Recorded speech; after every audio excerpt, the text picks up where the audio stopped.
Chautauqua 2007 is made possible with generous support from Constellation Energy and is a We the People project of the National Endowment for the Humanities with support from the Maryland Division of Historical and Cultural Programs.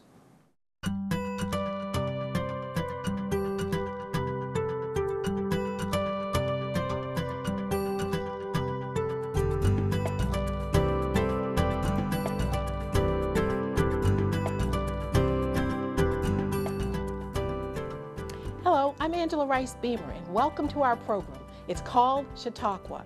Chautauqua started in 1874 as a training course for Sunday school teachers at Lake Chautauqua, New York, and expanded its philosophy of adult education to include the arts and humanities.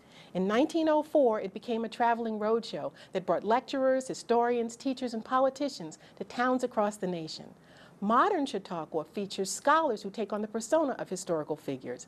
Last year's theme was creativity and imagination, but this year's theme is food for thought. It highlights Upton Sinclair, George Washington Carver, Julia Child, and tonight, farm labor organizer and activist for social justice, Cesar Chavez.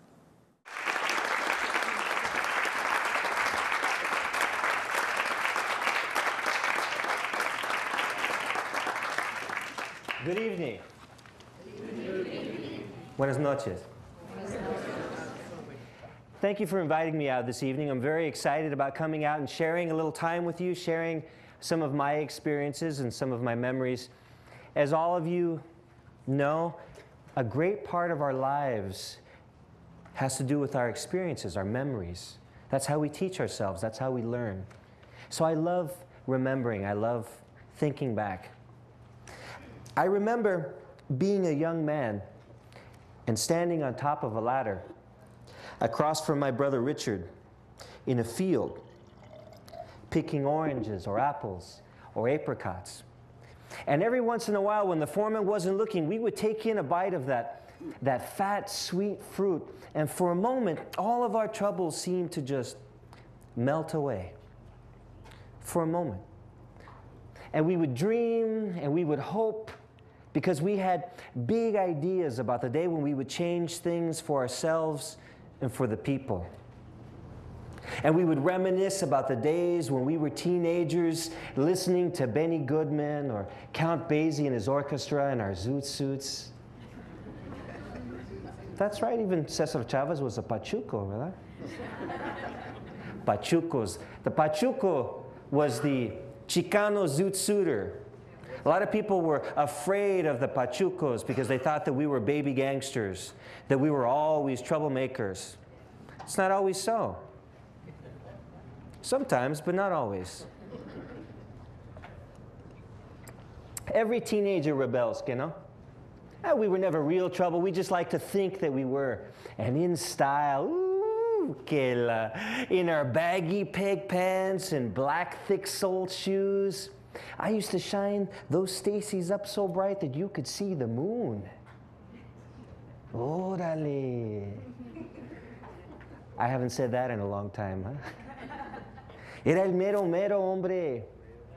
That's right, el mero mero, number one, huh? I was a firme-looking vato back then.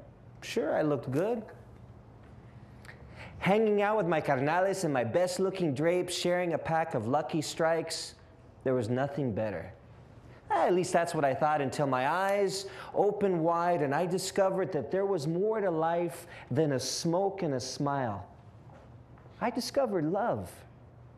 I discovered my love for learning.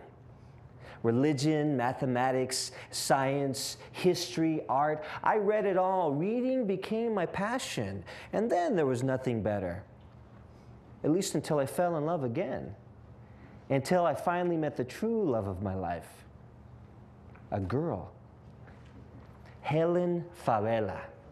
The first time I saw her sitting in the Baratita malt shop in Delano, she looked like she had stepped off the pages of one of my books.